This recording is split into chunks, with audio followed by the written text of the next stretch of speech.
Are you a new Longhorn breeder eager to educate yourself on market trends and sale prices? Stay in the loop with our text messages.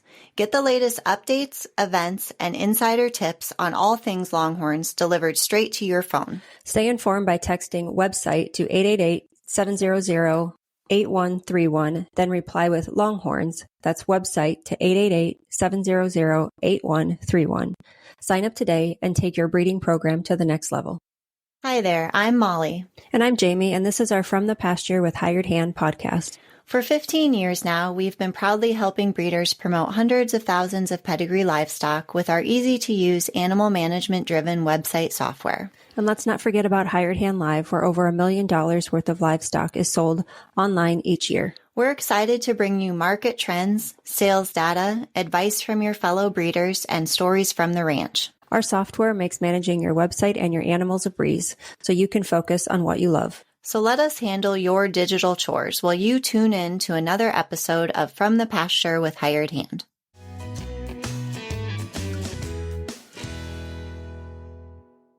On today's podcast, I'm joined with Jason and Barb Pshigoda of 3P Ranch in Perryton, Texas. Thank you both for taking the time to join me today.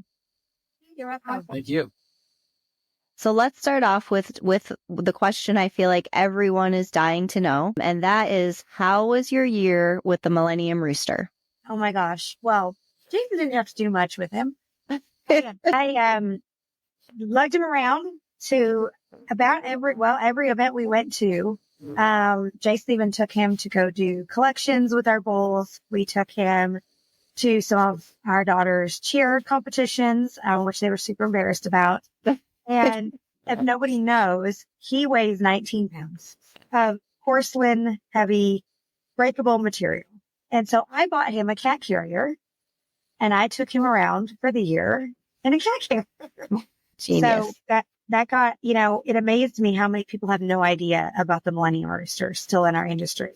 Every event, you could hear whispers of people, when is that have a fake rooster in her bag? People would ask about it, and you kind of explain. And so it was just kind of a very interesting experience. I can't say that I'm sad to see him go, but it was fun. I was completely shocked that we were the lucky recipients to begin with. So I did not see that coming one bit. So nobody is safe in this industry, just so you know. And yeah, so it's fun. So for the folks listening who might just know you as the Crazy Rooster Lady or might not know about how that works, explain to us basically how you got stuck with the rooster to start with. Okay, so at the Millennium Futurity, they auction the rooster off. However, the highest bidder gets to choose who is stuck with the rooster. For a year. Yes, for a year. For an entire year, you have to take him to every event. I created my own little rules in that. So, for example, my rooster went to bed when the sun went down. Smart. So, people be like, well, where's the rooster? At 9 o'clock at night at the Kevin Fowler concert. I'm like, oh, it's his bedtime. And so, otherwise that's kind of that. I don't know if there were any rules about what you could carry him around in, but we'd usually let him out on the table, but otherwise he stayed in his little carrier. And so who chose you? Who was the winning bidder that picked you to get the rooster? Well, it was a combination of bidders, Cold Copper Ranch, Callie and Mike Smith, M7 Longhorns, which I'm sure Wayne had a huge part in that. And then it was Brian and Karen Allen, but was there anybody else? I think it was those three. If we're missing someone, I know those three because they were there. Yes. So if I missed somebody, I'm sorry. Do you feel like they went in with a plan to collaborate and put all their money together and pick you guys, or? Oh, I think so. Randy Murray told me that I was getting that rooster regardless. So I think that there may have been other bidders out in that room that also had it out for me for whatever reason. And in case folks are curious, he has his own Facebook page, right? So he makes appearances there. Yes. So every year the new owner becomes admin on it, and they just update and do stuff, kind of as your year goes. So usually for us, we take pictures every time we took him somewhere, some event. He announced our baby. So that was kind of funny. That's how we did our baby announcement. The rooster announced it. And so Congratulations, by the way. thank you. So that was kind of a funny way to do that. He is now we are now the second pregnancy. So Chase also got his wife pregnant. Well, he had the rooster. So we have dubbed him the fertility statue. Okay. It was picked up by Christy Red wherever she bought this thing at the flea market. And so anyway, it's now kind of a running joke that if you get the rooster, you're probably going to have a baby. That's funny. Well, hopefully he's not, if you don't want him back, hopefully he's not back for a while and another couple can enjoy hauling him everywhere. We'll cry in front of everybody in the stadium. We'll quit the longhorn industry and I will walk. Now, does the cat carrier go with him then, or is that going to stay? So we, as an extra incentive, we actually had our brand embroidered on the cat carrier. And so as kind of an increased tradition, because you write your brand on a Sharpie on one of his feathers, I did throw in the cat carrier. And then everybody, they'll be able to add their brands to it too. So hopefully, 10 years from now or whatever, it's just covered in the different brands that have had him. So the cat carrier is a super luxury. It makes carrying him around. He even has a little padded bed. That's like a cat. And whatever. I mean, it carries him perfectly. It makes it easy to travel with him and it saved us from breaking him. So nice. Well, hopefully after hearing about it, if anyone doesn't know, they'll go check out his Facebook page and see what the new owners are up to with him. Yeah. Well, let's backtrack a little bit and go into what typically is the first question in our interviews, but just tell me a little bit about yourselves and your breeding program. I'm Barb Pshigoda.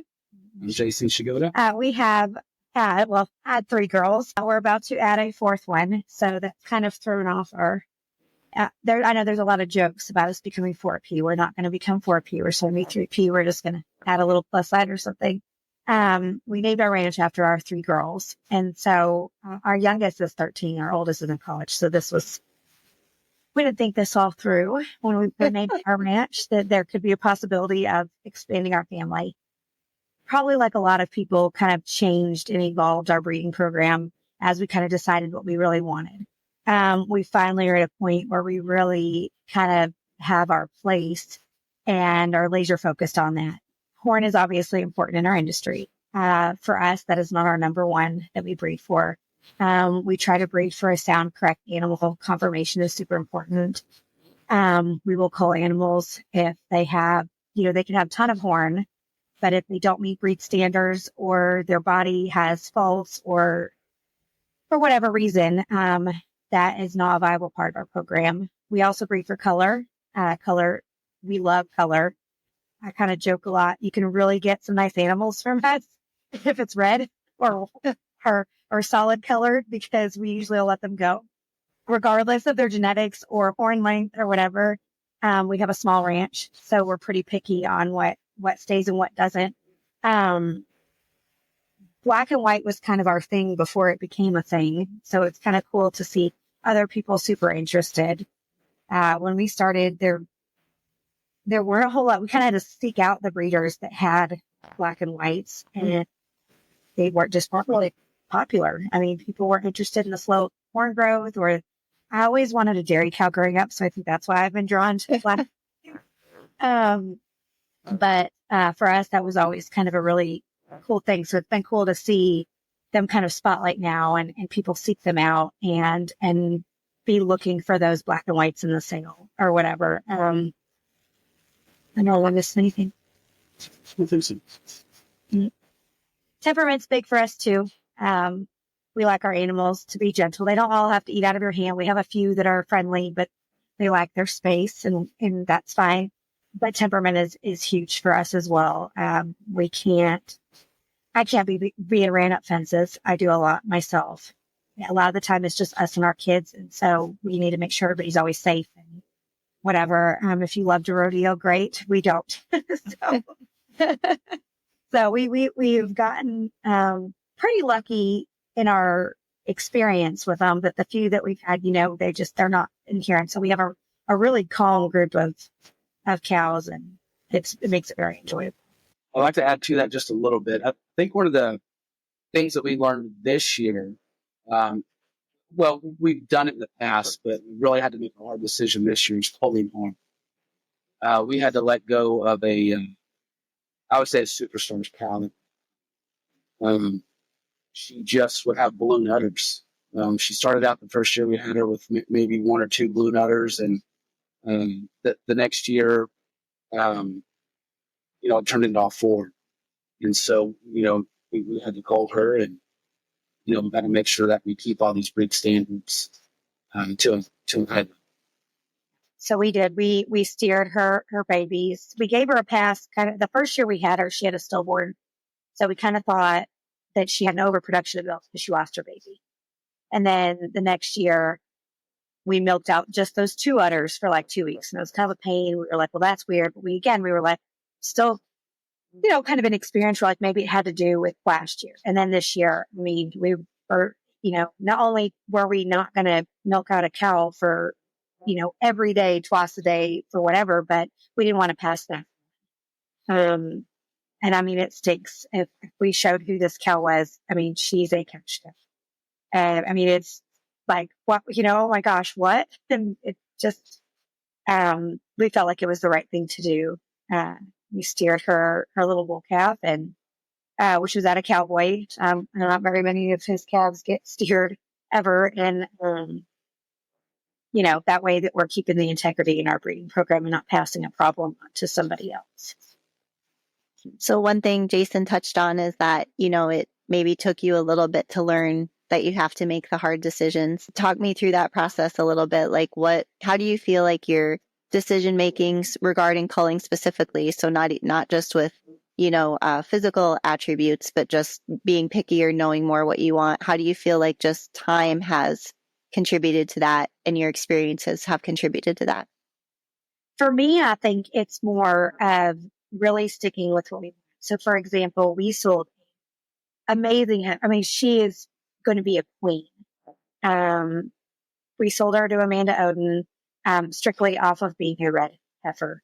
She's at a jungle gym, which is 91 inches now, Bayou Amelia, Cowboy Casanova daughter. I mean, this heifer was pretty much perfect. I mean, her body's perfect. Her horn's crazy.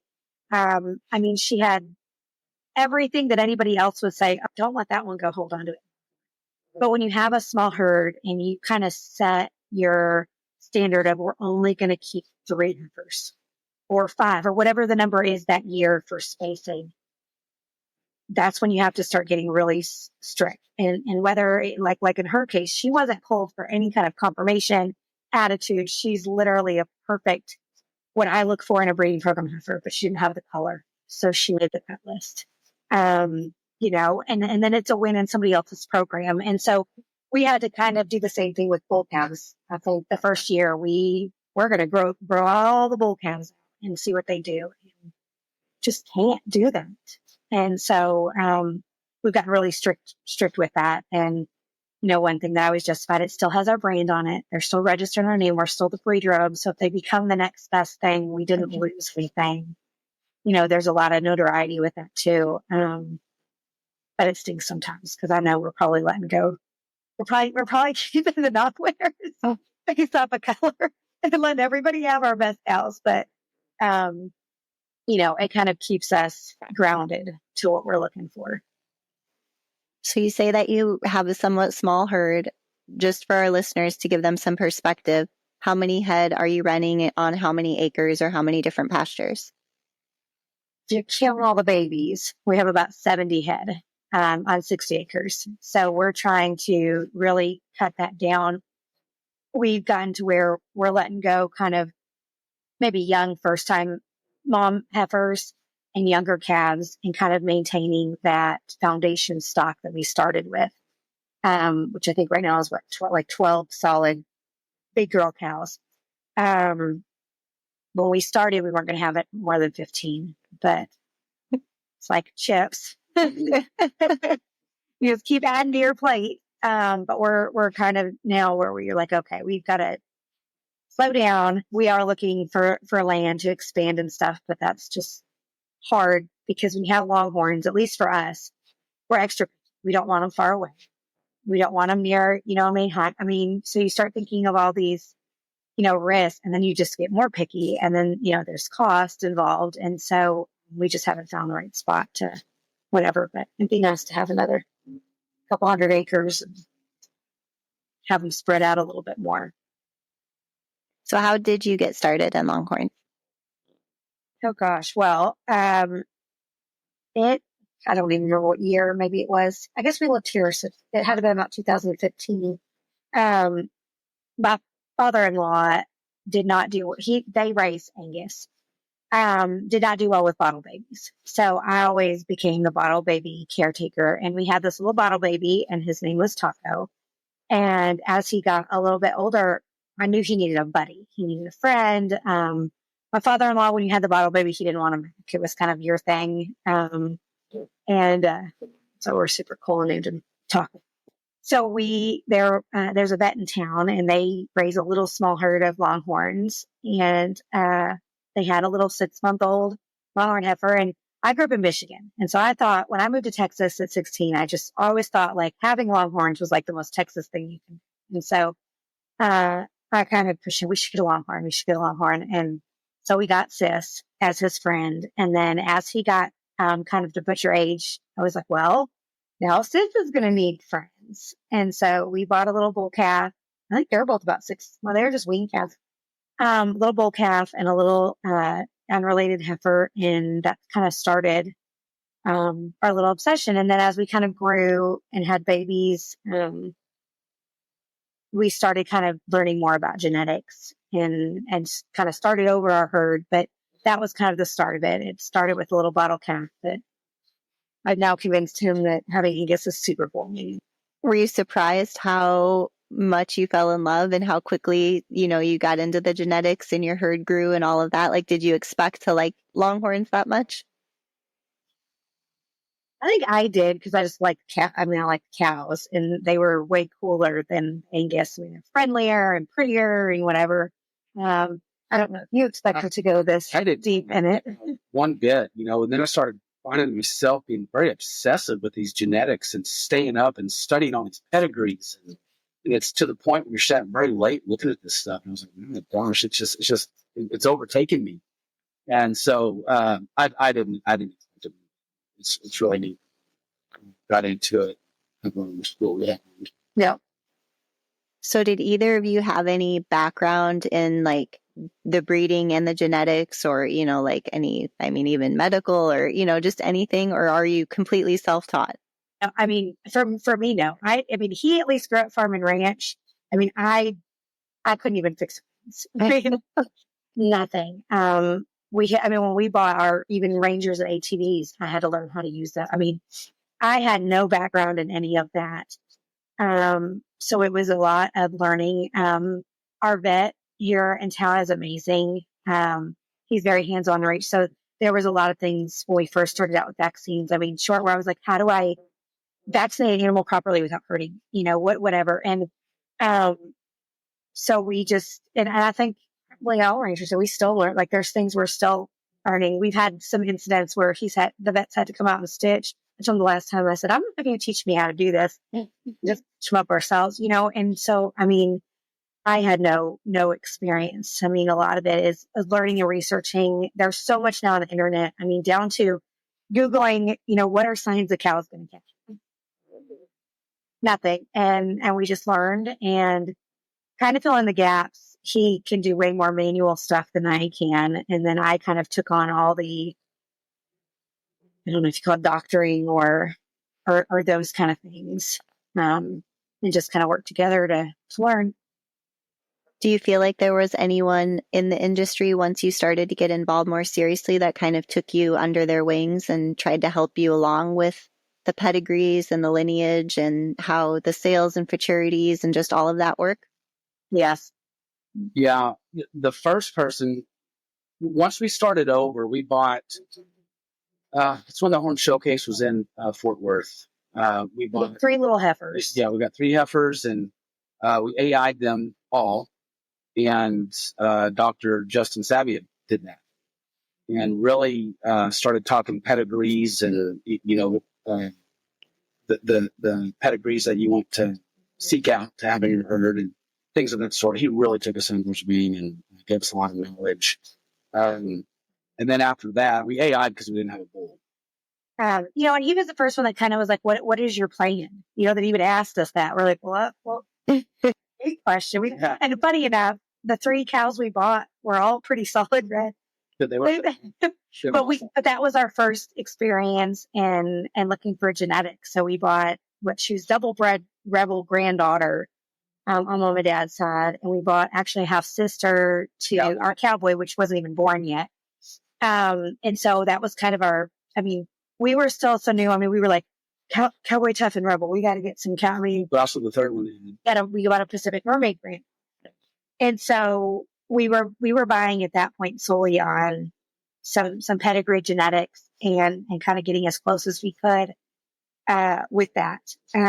But that was kind of the first person that ever kind of asked, like, where are you going? Like, what's your plan? Because even when we were going to AI them, we were like, well, what should we AI them to? Like, you tell us, which you find as we've been friends with him, that's very common in our industry. Just not to really know what you're going to do. And so, he kind of took us on, he talked to us about things.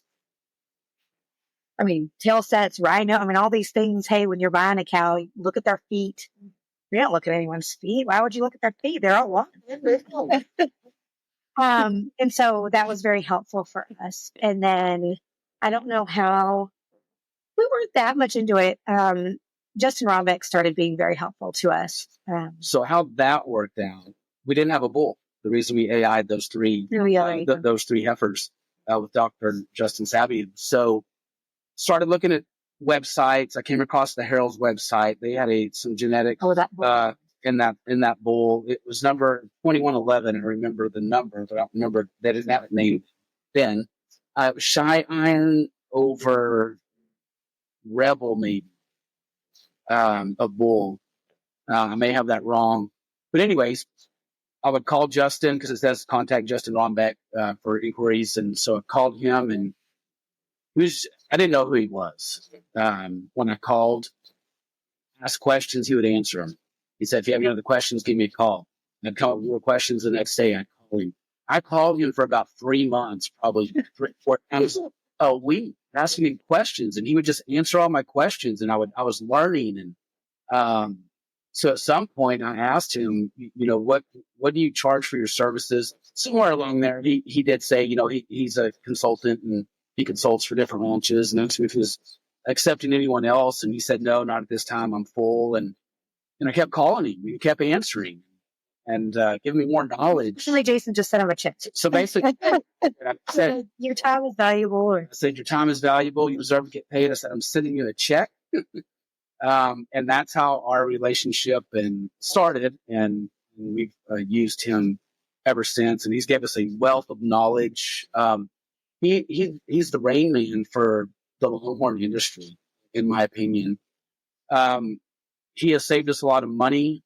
In regards to when we want to pair a certain animal, he knows what may give you maybe poor milking abilities, which we have no idea what genetics are going to do that. And now we do. What may give you bad feet if you pair 2 together? What may give you shorter horn because you may have too much twist in the genetics? And I'm leaving out 50 other things, that he has let us know and help us build a herd, just to wealth of knowledge. Now, he was the one that kind of taught us, even at auctions, you don't have to win. You don't have to win. So, which, I'm sure all the auctioneers are like, okay, great, but, for us, it was like, we'd be dead set on these cows, and it's like, okay, we're just going to keep, we were bidding over our budgets, and we were whatever. And so he really kind of, would help and say, this cow, I believe, is valued at about this. And so we probably still go over a little bit, but we were going over like $2,000, not $20,000, dollars or whatever. And so he helped us kind of laser focus. And now we're a lot bigger losers in the auction world because we need to say, okay, you know what? This has gone past what we're willing to spend, and that's fine. And So yeah, we don't win as much Yep. as we did. But that was very invaluable to us as well. And he's helped us even, with crossings on anything from our bulls to our cows. Sometimes I ask him now, sometimes I don't. I kind of have a set kind of formula that he's given us on pricing them. And then, of course, like everything else, there's variables that go into that. They kind of change it. But he kind of gave us a good rough guideline because we didn't know, are we undercutting ourselves? Are we asking way too much for these animals and we're never going to sell them, or we're going to look ridiculous in the industry? And so he kind of really was helpful with, where the value is in some of those animals that we didn't even, to me, I'm like, okay, well, every heifer is not worth more than this. And he's like, well, that's not true, because these are hard to get, or these genetics are more, popular in our industry or whatever. So he's helped a lot with trends and stuff like that. So, and then there's been a million other breeders. I will say this is probably the biggest industry where everybody, even if their opinion is different, is always really open to sharing and their experience, their knowledge. Jason walked the pens with Brian Brett last week at Horn Showcase and wanted him to pick our bulls that we brought apart and just say, hey, I think Brian Brett's probably one of the best bull breeders in our industry. I mean, if you looked at even all the bulls that were at Bull Alley, it's BR,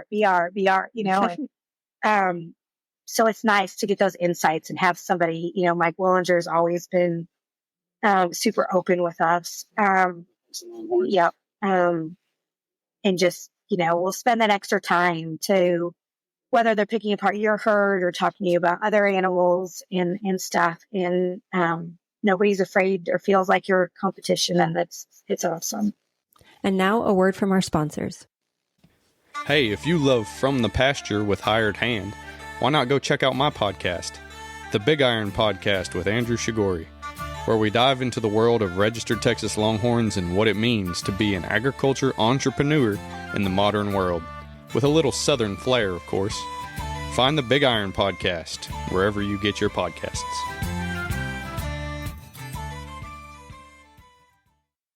Do you sometimes feel like you're the only one who doesn't have it all figured out? Rural life can be isolating, but it doesn't have to be. Welcome to Ag's Most Okayest Farm Girls, the podcast for women who are craving connection, laughter, solidarity, camaraderie, and just overall encouragement in your everyday life and dreams. Each week, your hosts, Annalise, that's me, and Courtney will cover topics such as farm life, mom life, making money online, side hustles, hobbies, sharing on social media, jobs off the farm, and so much more. Us rural gals need to stick together, so saddle up for some fun, real, and unsolicited advice and stories from our everyday farm lives. Grab a drink, we're Ag's Most Okayest Farm Girls, and we're here to help.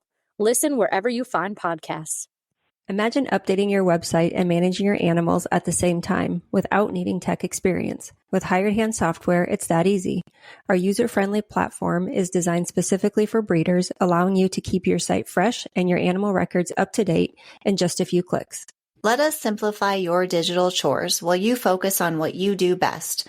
Visit hiredhandsoftware.com and see just how easy it can be. So we did one of these podcasts with you all when you first started your website with us. Do you remember how long ago that was? Gosh, a few years ago at least. I mean, we kind of started our website right away when we got serious. Started over. So yeah, it's been a while. So looking back on that, and now I feel like you're in the position where I can ask this question that I might have not asked before because you were newer then, but where you're at today, you've positioned yourselves as, great breeders. You have that knowledge. What advice do you feel like you could give to yourselves from, those years ago when you were just getting started? For me, I would say, and I've kind of said it before too, is to really just stay in your lane. When you come in as a new breeder, there is going to be people, especially I've seen these new breeders, maybe, I don't know how else to put it, but there's going to be people throwing their cows at you left and right. Hey, look at this. Oh, you need this. Really kind of going, even if you don't know exactly what you want, have an idea and kind of start making a plan of where you're going to go. I know we probably did it too. But my biggest advice for a new breeder is not to buy random. I want these and this and that, and I'm going to get this. One thing that we kind of learned is your bull is kind of the most important part of your herd. Build your cows around the bull you, not try to build your bull around the cows that you collect.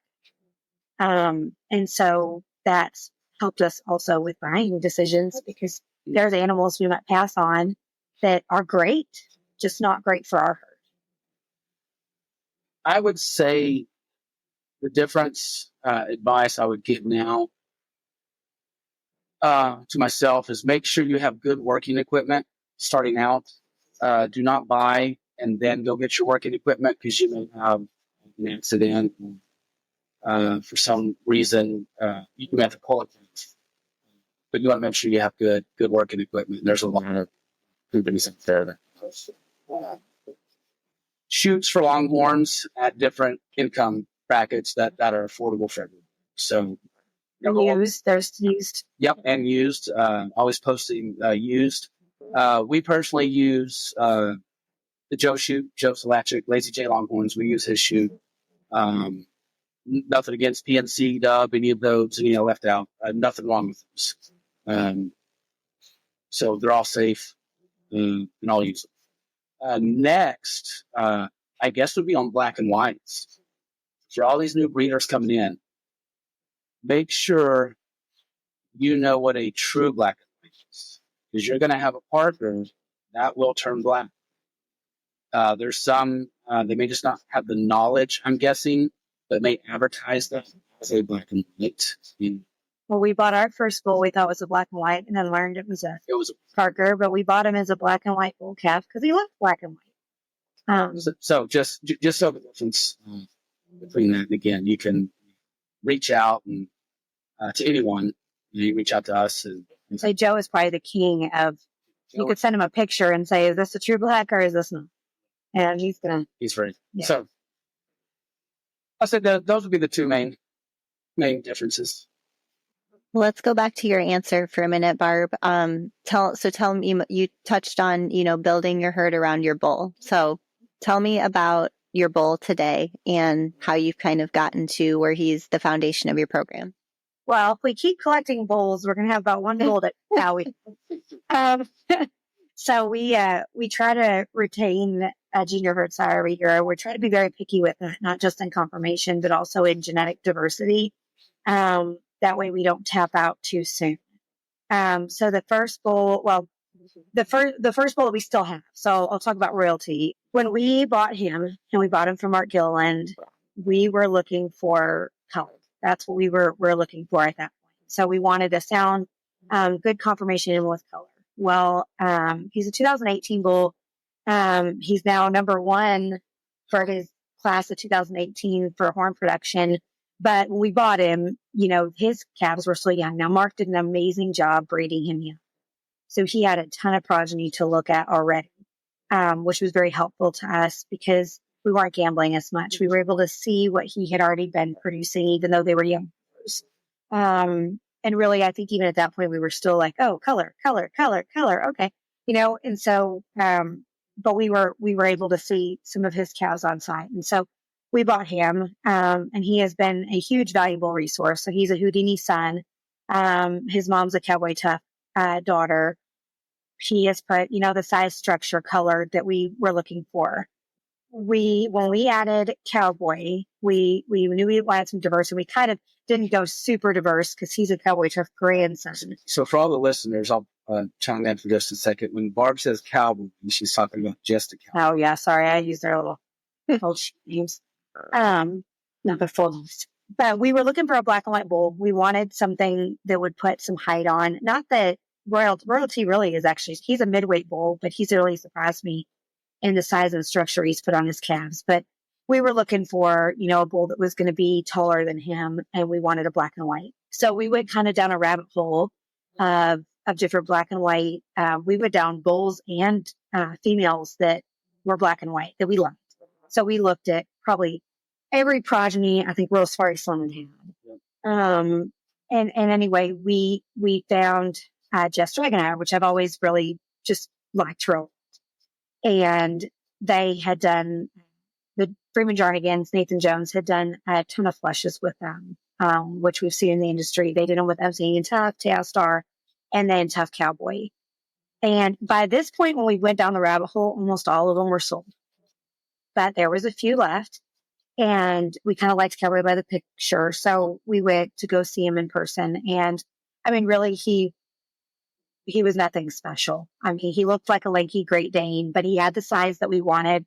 He was clean, good temperament. I mean, horns were your typical, 15-month-old black horns. You just kind of ignore them. So much of a gamble on him. And we didn't anticipate for him to turn into what he did. We bought him for height, and then we got lucky and got height and horn, and body and all the things.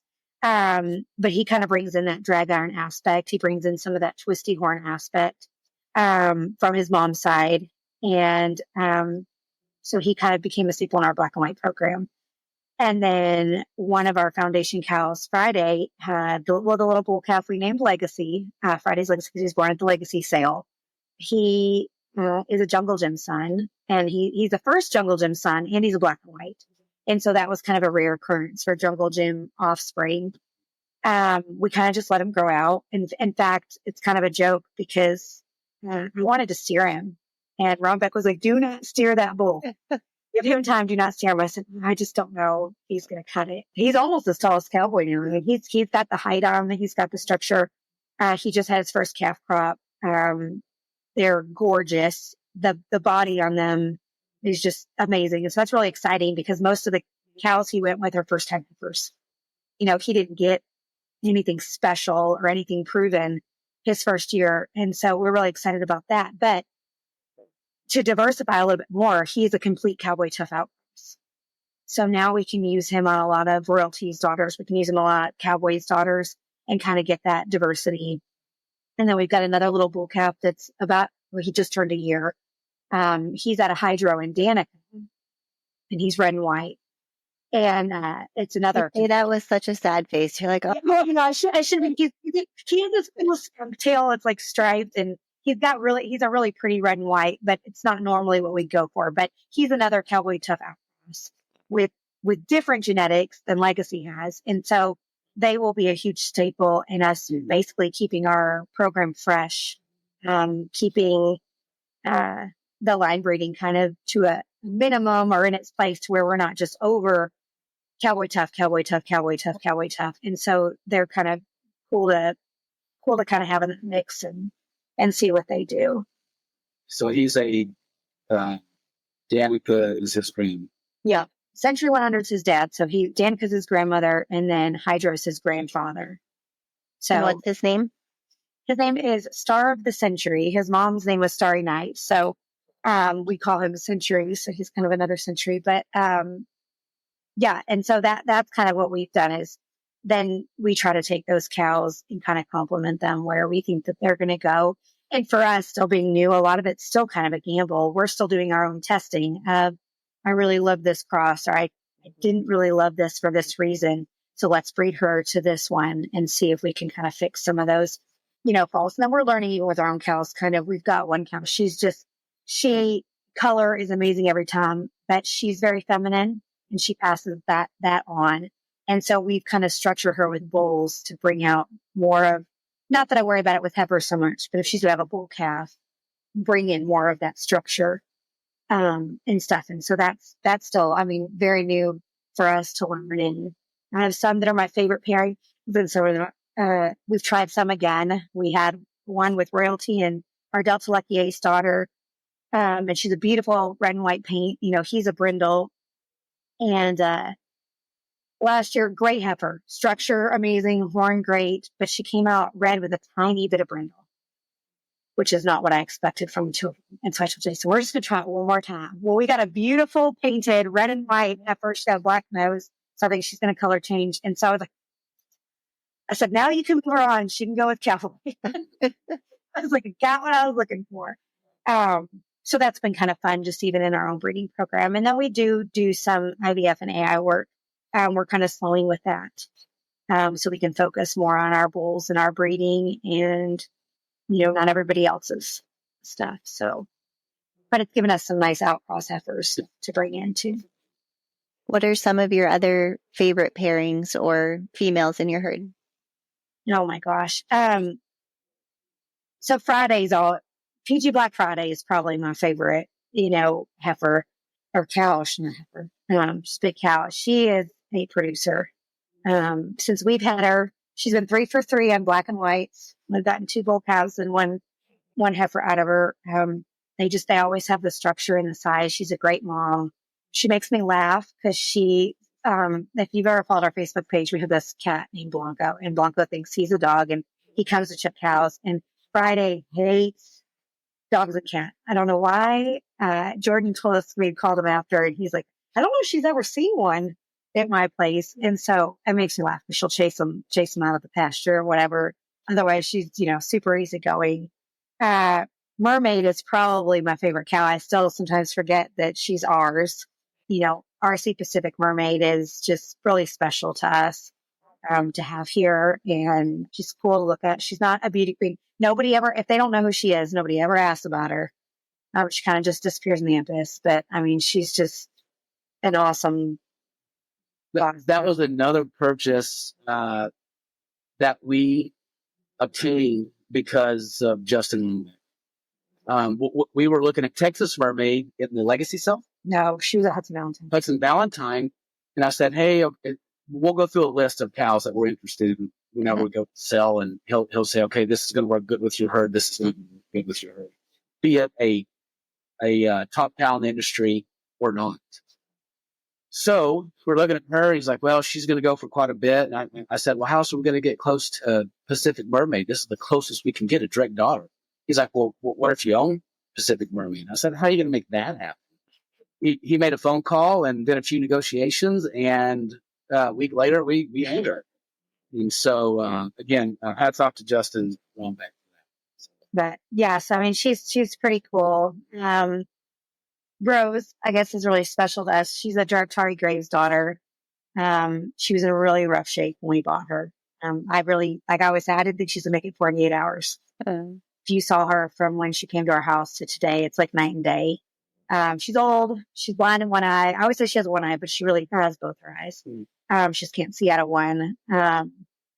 She's super cool. She's got a beautiful little royalty heifer with her right now. And, our foundation cows are kind of, we get calls all the time. You want to consign them. You want to do this. And it's been hard because we're not, I know a lot of people, they'll get 2 heifers out of them and then they're done with them. And I kind of get an emotional attachment to them. And I'm like, I'll sell you a baby, but I'm keeping the mama, she's my favorite and stuff.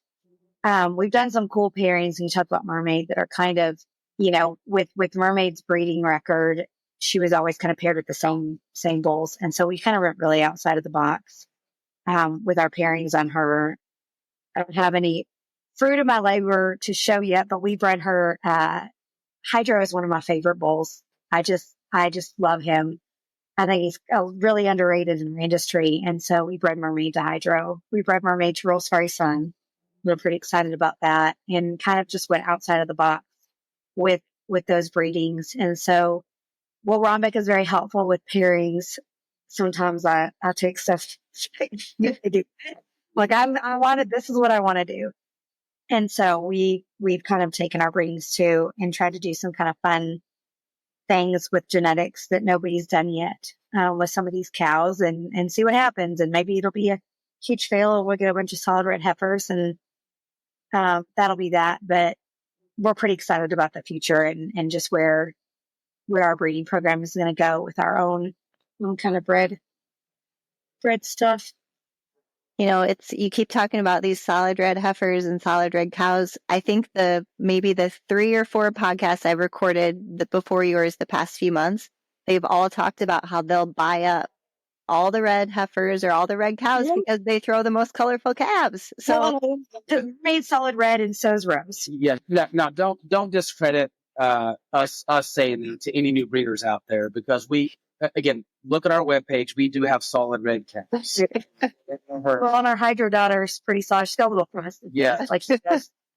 You aren't wrong in saying that they can throw some very colorful. Yeah. And they've given us some of the most beautiful babies. for sure. I'm a sucker still for the red roan, the white cows no one likes. I mean, confetti that's who we had y'all make our logo after. We're her horns, and Confetti is one of my favorite cows. I just think she's so beautiful with all her little speckles. And every time I still remember when Confetti had America, we bought her bred. She's bred to Swagger BCB, and Confetti was one of our first cows we kind of bought. She was first before Horn Show. She was our first 80-inch cow that we bought, and that was a huge deal. Huge deal. And I still remember our youngest. She was maybe 8 at the time. America was born the day before Thanksgiving, and she comes out, she's a baby. It's a white baby. And we go out, and she's just a snow white. I mean, I just thought she was the most beautiful little calf ever. And so they have their place for sure. And even a little showcase came out as a Red Bull calf. Now he's all brindled, but yes, I always hate to say that, reds, no reds, because we do have. But when we look out in our pasture, we like to see a lot of color. So, yeah, I get it. Yes, we also bred 2 true blacks and gotten a Red Bull calf. So there's no problem in the industry. Not one. And now let's hear from our advertisers. From the Pasture by Hired Hand is presented by R3 Hilltop Ranch. Located in Chilton, Texas, R3 Hilltop Ranch has been breeding registered Texas Longhorns since 2006. What began as 3 heifers has grown into our current herd, which you can explore on our website at r3hilltop.com. We're passionate about loud colors, longhorns, and docile temperaments, but it's the easy-keeping, low-maintenance traits of Texas Longhorns that initially attracted us and continue to drive our herd growth. In addition to livestock, we proudly offer certified Longhorn beef products. Visit r3hilltop.com/beef to learn more. Thank you for listening and enjoy exploring our ranch online at r3hilltop.com. Looking for top quality Longhorns and a taste of true Texas spirit? Look no further than Cantera Cattle Company. Our passion for Longhorns shines at Old Gringo Ranch, where tradition meets excellence. Visit us online at CanteraCattleCompany.com and follow us on Facebook, Instagram, and TikTok for the latest updates and ranch life fun. Ready to experience it yourself? Schedule your visit by emailing canteracattle@gmail.com. Remember, God is great, Longhorns are good, and life is crazy. Planning a live auction and want to reach more buyers? Hired Hand Live brings the power of the internet to your event, allowing bidders from anywhere to participate in real time. We specialize in integrating online bidding seamlessly with your live auction, ensuring that no one misses out. Your livestock plus our technical expertise equals one successful auction. Let Hired Hand Live help you expand your reach and maximize your results. Visit hiredhandlive.com to learn more. Well, you mentioned if folks go look at your website, they'll see the color. Let's switch gears and talk about your website for a little bit. So when I was looking at it before our interview, one of the things I really like that you do on your site is your sale pen page, how you have all of your comments right there on the animal before anyone even has to click on them. Was that a lesson you learned? Have you always done that? Do you find that helps you? So I came from, and this is kind of flipping gears, but I had a conversation with somebody similar to that, but I came from fashion industry. So I had an e-commerce store. And so one thing that I learned there, whether it was social media or your website, is capturing that engagement and making it easy for your buyers. So translating clothing to cows, I utilized our website kind of the same. Now he will make phone calls all day long. He will call Joe Schmo, who doesn't have a Hired Hand website, and ask about his customers. I will not. And for shoppers, you're going to find it will not.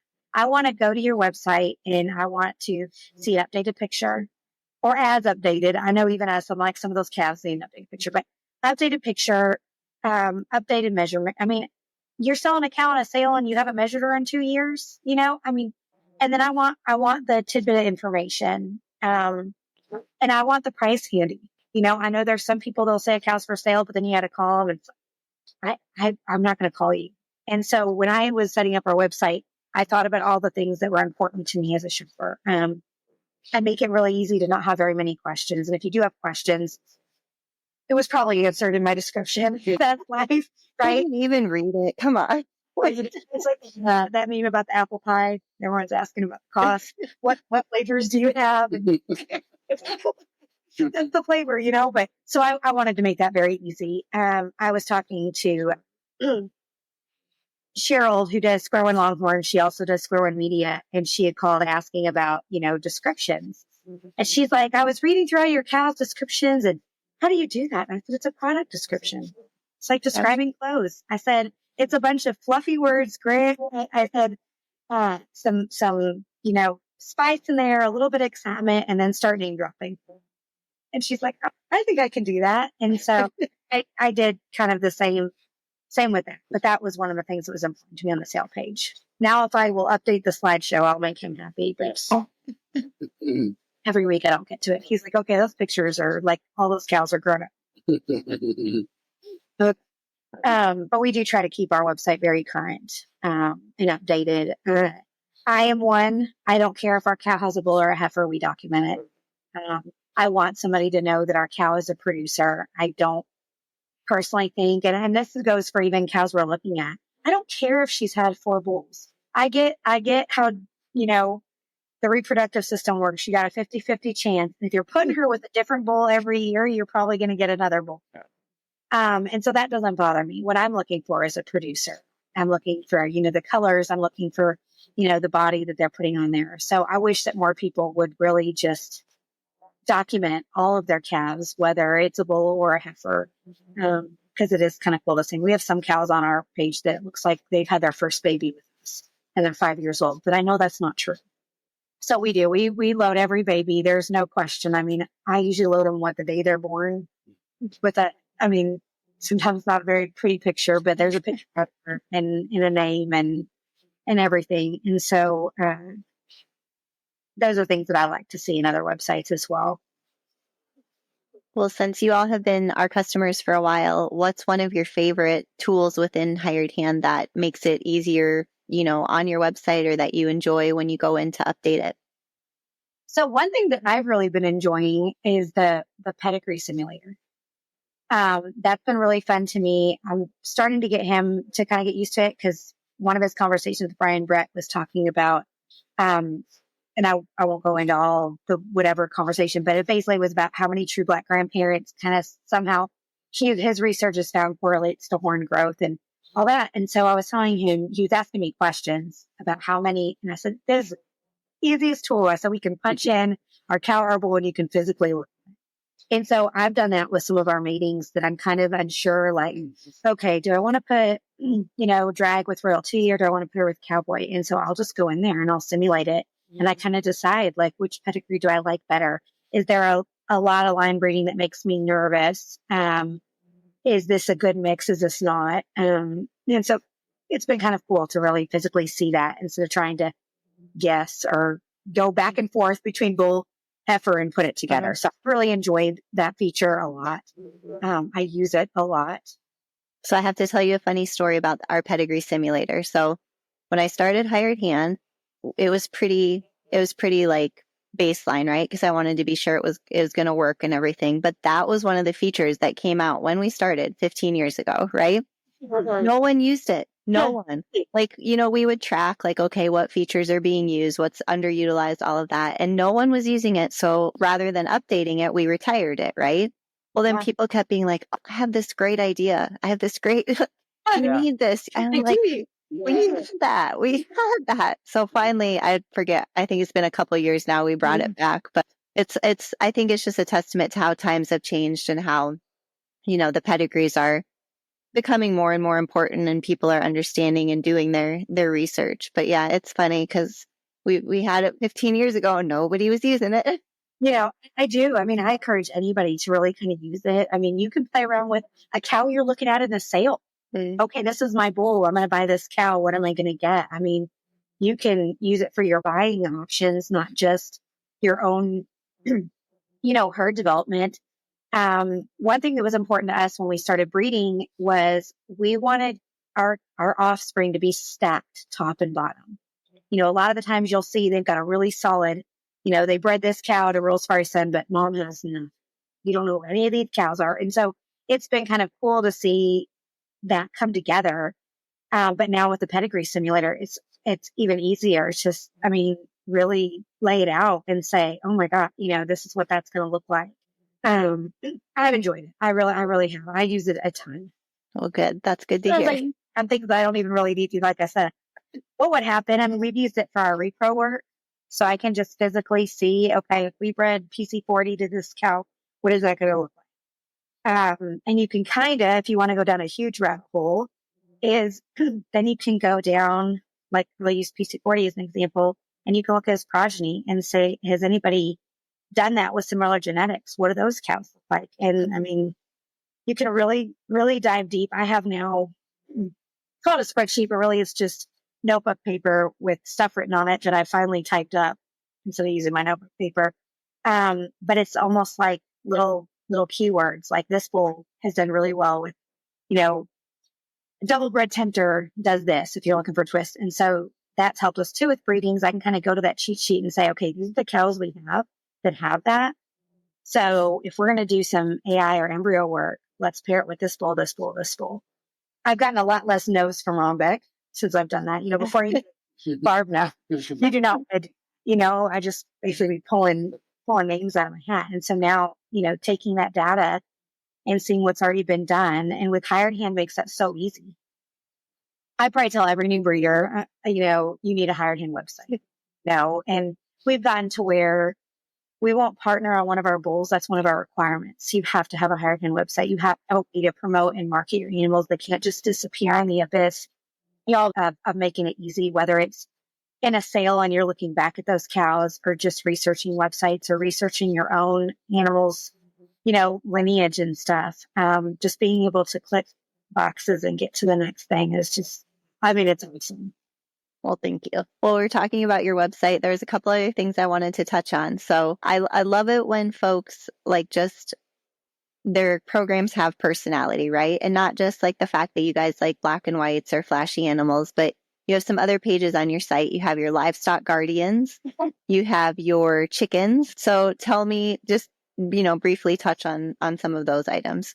So when we first started, before we ever had cows, we actually had dairy goats, but we had chickens. I used to sell a ton of baby chicks. We would hatch them in an incubator, and it was kind of crazy. And so they've always been kind of a foundation of our farm. Now we just have a small flock, and it's more personal than anything, but they've always just been really a cool feature. We have, it's probably been almost 3 or 4 years. We had 3 hens that decided they didn't want to live in the coop anymore.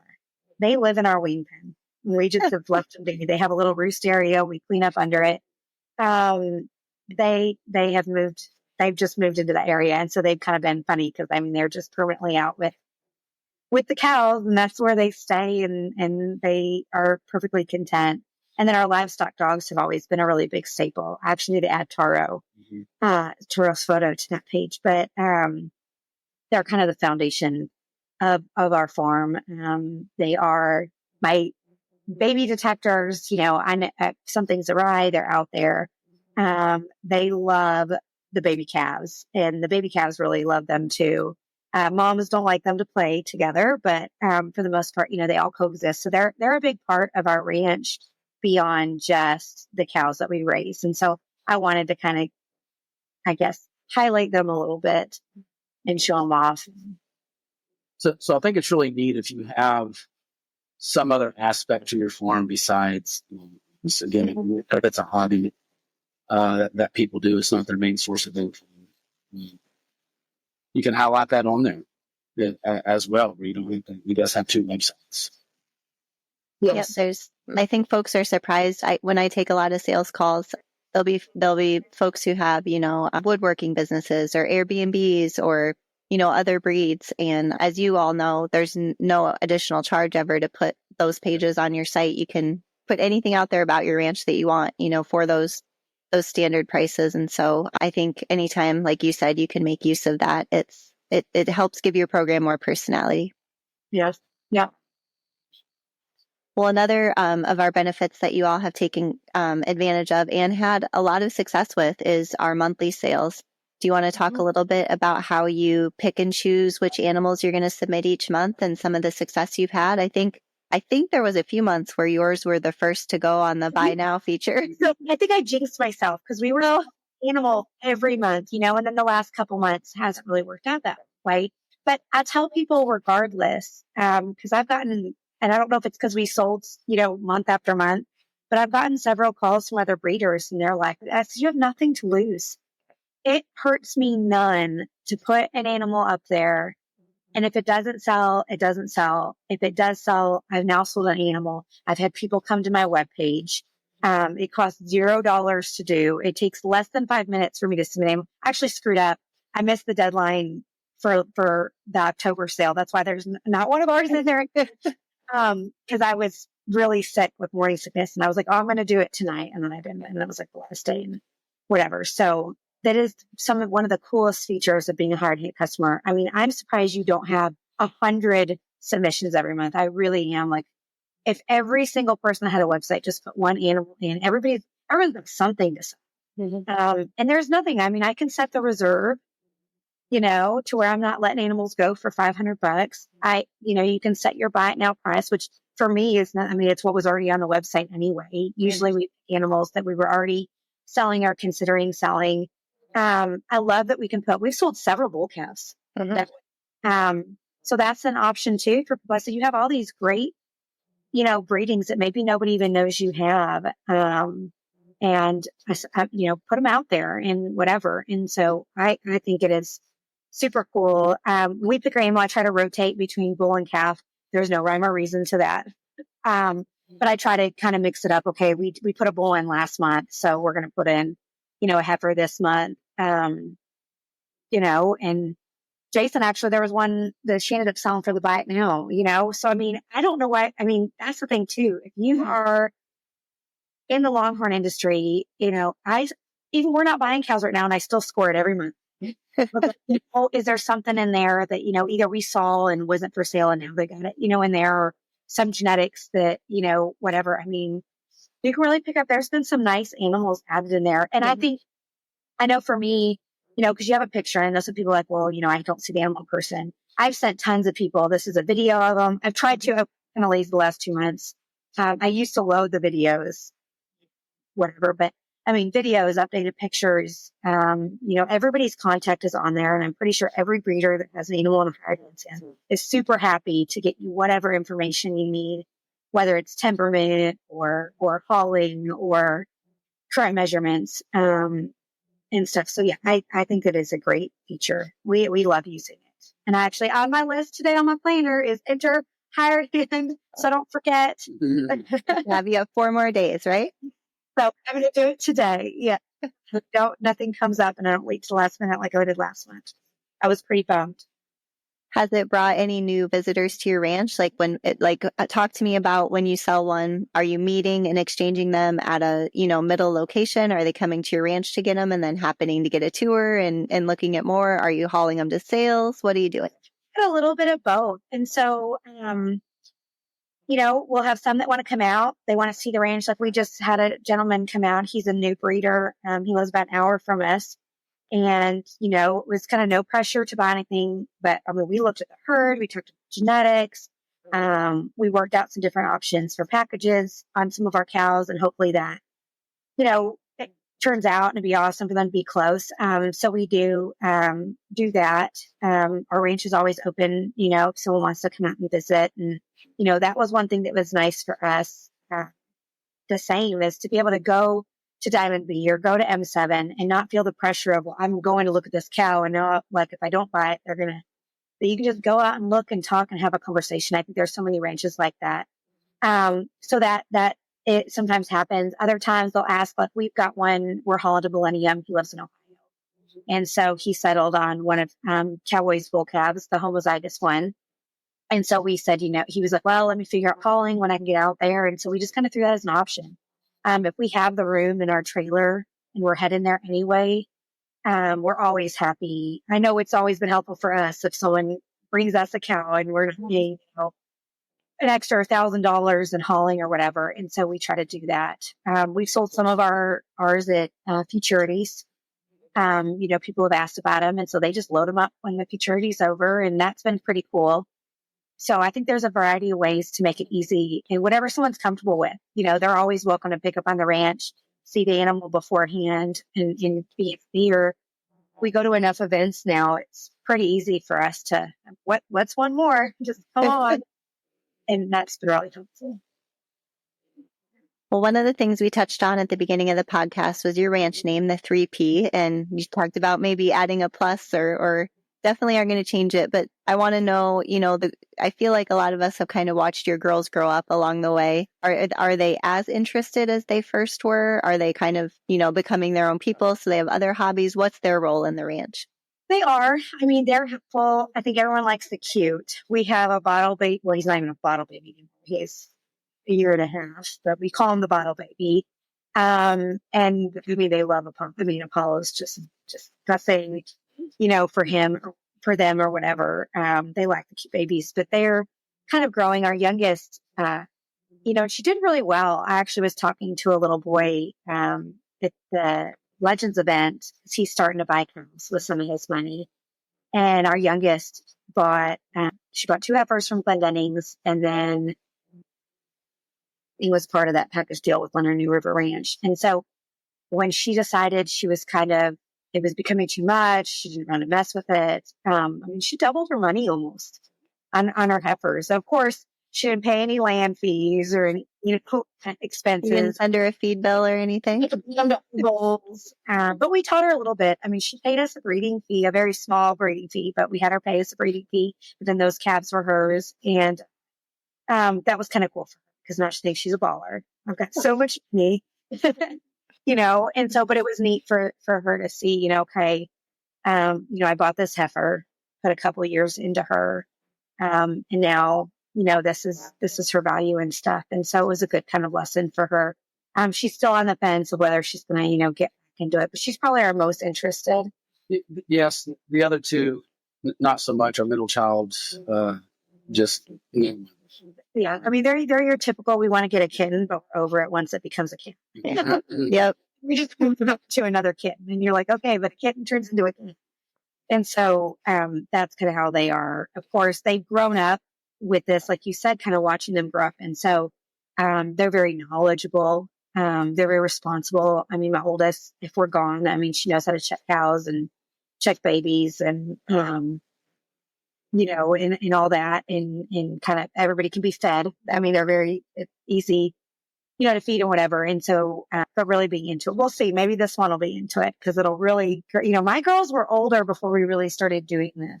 They were kind of city girls before. And so we'll see this baby just being totally immersed in, whatever. Kind of like the girls always say, this is our hobby, not theirs. Yeah. But they're very good help. Yeah. So we're just thinking about adding just a plus sign, at the end. There's so much that goes into branding. I mean, rebranding everything from our brand to our name to our website almost makes you start over in this industry. And so, I know it's a big joke. Everyone's like, oh, 3P, soon to be 4P. And just hurt the baby's feelings. Right. I had to redecorate family photos.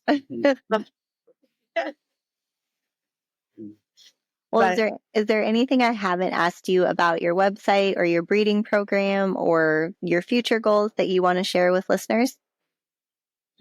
No, for new listeners, if you guys do want to check us out, our website URL is going to be 3pranchtx.com. I think that's about it. You guys have an awesome service and it's invaluable to our herd, and you guys have whoever came up with this and that.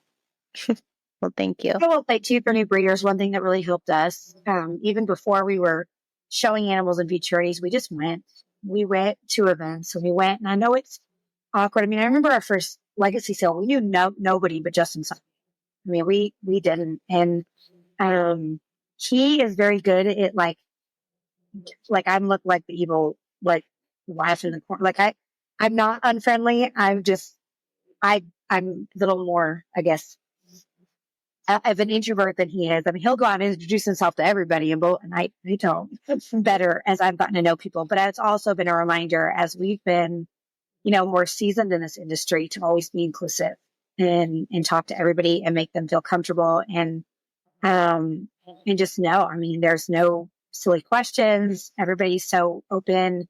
There's always spots at somebody's table. They're happy to have you, sit at. And, but getting out there, even if you're not social and you just stay in the dark, getting out there and seeing what the sale trends are, seeing the futurity, the animals that are going in, what is our industry looking for? And just being involved in the community really helps, not just for your marketing standpoint, but just for you to be able to build your program. And I think that's great advice. And I think a lot of what you covered today is definitely going to be helpful to the newer breeders out there. So thank you both so much for joining me. You're very welcome. Thank you.